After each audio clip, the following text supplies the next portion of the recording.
agosto. Buen jueves para ti, buen jueves para todos los que nos ven desde sus casas, seguro acompañando el almuerzo. Fátima, hablemos de economía. En estos últimos días de agosto se cumple una situación que ya casi es un ritual en el Ministerio de Economía. Presentar esto que es el marco macroeconómico multianual. No es un trabalenguas, es básicamente una hoja de ruta. Un documento madre que le sirve al Estado peruano para saber por dónde irá la economía, precisamente. Y ojo que el ministro Kurt Burneo, ya veníamos hablando semanas antes, que era un ministro que estaba diciendo algunas cosas que no suelen decir los ministros. Que no gustan, que no suenan bien. Que no gustan, que no son populares. Ya. Es un ministro que si antes nos estaba hablando de una situación de que necesitamos recuperar la economía, hoy te dice la economía peruana es un avión con vientos adversos, con vientos en contra. ¿Qué pasó? Básicamente, en esta conferencia de prensa que ha dado hoy el ministro Kurt Burneo, ha hecho una revisión a la baja de lo que es el PBI nacional, ¿no? El Producto Bruto Interno.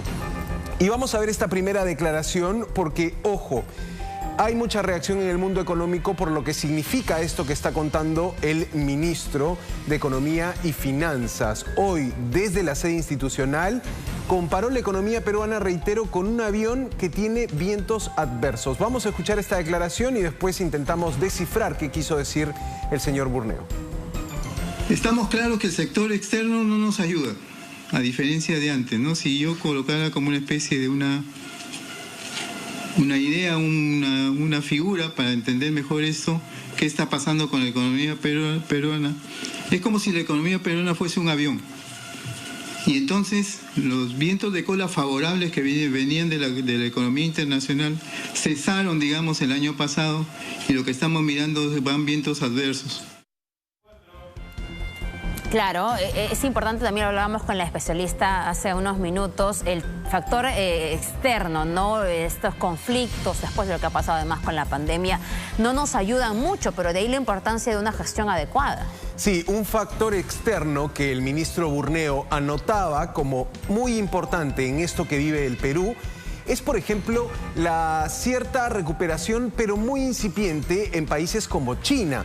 Decía Kurt Burneo, si China no se recupera, eso nos afecta también y no nos permite recuperarnos como país.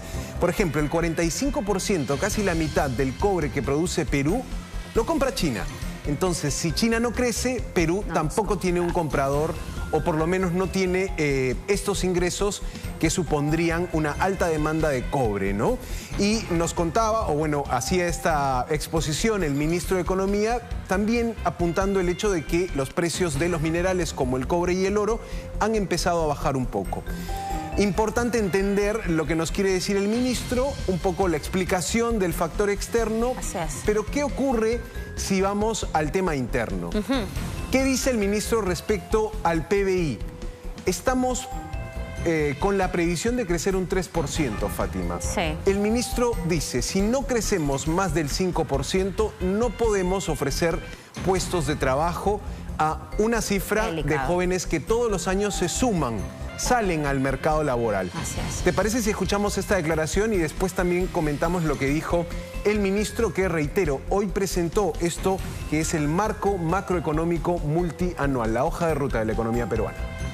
Que está claro, digamos, que si la economía no crece cuando menos a un 5%, dada la estructura productiva actual, lo que va a suceder sencillamente es que la demanda de empleo no va a crecer con la magnitud necesaria para poder absorber a los casi 300.000 jóvenes que anualmente se incorporan al mercado laboral. Y eso es un problema. Bueno, bastante realismo, ¿no?, en las palabras, porque además también destacábamos que se habla de la inversión cero para este año en cuanto a inversión privada, lo cual es... Sí, esa es una cifra gravísima, muy mala, una de las cifras que igual termina siendo más difundida a través de, sobre todo, las agencias de noticias especializadas en economía, ¿no? Pero ojo con el dato que soltó el ministro Burneo. 300.000 jóvenes por año se suman a la fuerza laboral en el país.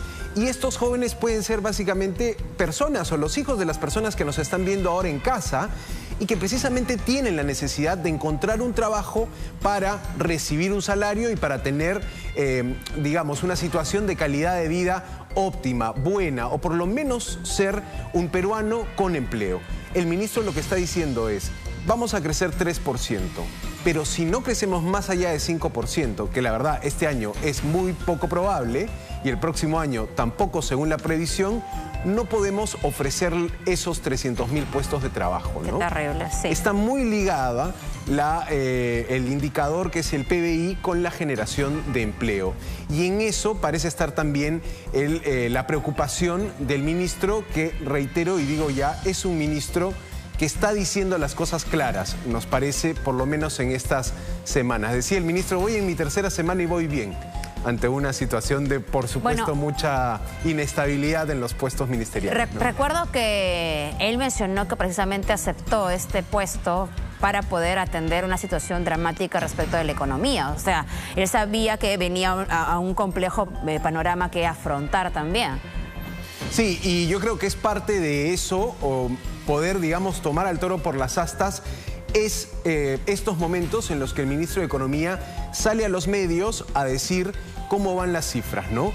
Y atención, porque está preparando la presentación de un plan de recuperación económica. Eso lo podremos tener quizá en una semana. Va a lanzar Kurt Burneo esta propuesta. Veremos también si hay una declaración de respaldo desde el premier Aníbal Torres, ¿no? Porque es importante ver también cómo está tomando el presidente de la República esta posición tan clara que está dejando el MEF. Sin inversión privada no crece el PBI, y si no crece el PBI no hay trabajo para los pobres. Pero además también esa cifra de 11% a la baja con 8% en cuanto a la inversión pública, que también genera una serie de empleos de repente con una duración más corta, pero que sin duda contribuye a llamar a la inversión privada también. Eso también está en descenso y uno se pregunta por qué, ¿no? Le preguntaba también a la especialista: ¿tienen que ver acaso algunos hechos de corrupción que detienen el desarrollo de obras, por decir? Sí, es uno de los factores también. Y hay que entender también que esto corresponde a la macroeconomía, ¿no? Los números grandes, la figura o la fotografía del país, la salud económica del país, y que tiene su punto específico, en este caso en el trabajo, ¿no? La necesidad de generar más puestos de empleo. Ahora, importante también señalar que quizá las personas que nos están viendo en sus casas perciben algunas noticias positivas en torno a la economía. Por ejemplo, cómo se está reduciendo el precio de la gasolina paulatinamente en los últimos días. Ahora, Fátima, eso no se ve inmediatamente traducido, por ejemplo, en la reducción del costo de los pasajes. No es que estén bajando los precios de los buses, las coasters. ¿Y qué antes se ha visto, Santiago? Yo recuerdo que además es un hecho indignante, por ejemplo, los jóvenes universitarios, los escolares, que tienen programado de repente en su semana el pasaje del micro, la combi, incluso el colectivo. Finalmente estos suben y a veces el precio del combustible vuelve a bajar y nadie les restituye el precio anterior. Siguen pagando lo mismo. Ocurre acá en Lima, como ocurre en otras regiones. Yo también como universitaria en su momento lo he vivido y solo sigue al alza, pero no se aterriza un poco al precio. No parece tampoco que exista alguien que maneje de pronto de una manera más ordenada este sistema de incremento de los precios. Obviamente tiene que ver también con la informalidad en el transporte público. Y también hablábamos en este caso de los combustibles, que se está notando que reducen su precio, por lo menos en los grifos se está notando también eso.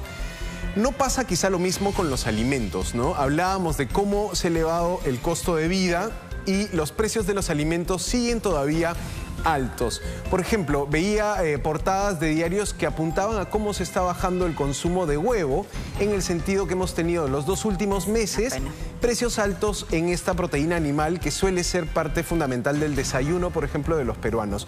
Entonces, allí tienes algunos detalles para contrastar un poco lo que viene contándonos el ministro de Economía, que nos da una mirada macro del país, que es importante tratar de entenderla, aunque sea un poco complicado, pero sin descuidar también lo que ocurre en, digamos, en el día a día de la economía. Mercados, los precios todavía no bajan mucho y en combustibles sí hemos visto un ligero descenso. Sí, por supuesto. Bueno, vamos a ver cómo se atiende esa situación. La verdad que más allá a veces de los discursos del ciudadano, lo que quiere es verlo al momento de que se va a su trabajo, el regreso, va al mercado, en fin. Sí, es una realidad importante y cada vez también desde este espacio lo que intentamos es explicar, educar y poner la información allí. Ojo con lo que viene declarando el ministro de Economía, Kurt Burneo. Vamos a seguir esa explicación que ha dado, pero ahora hablemos de otro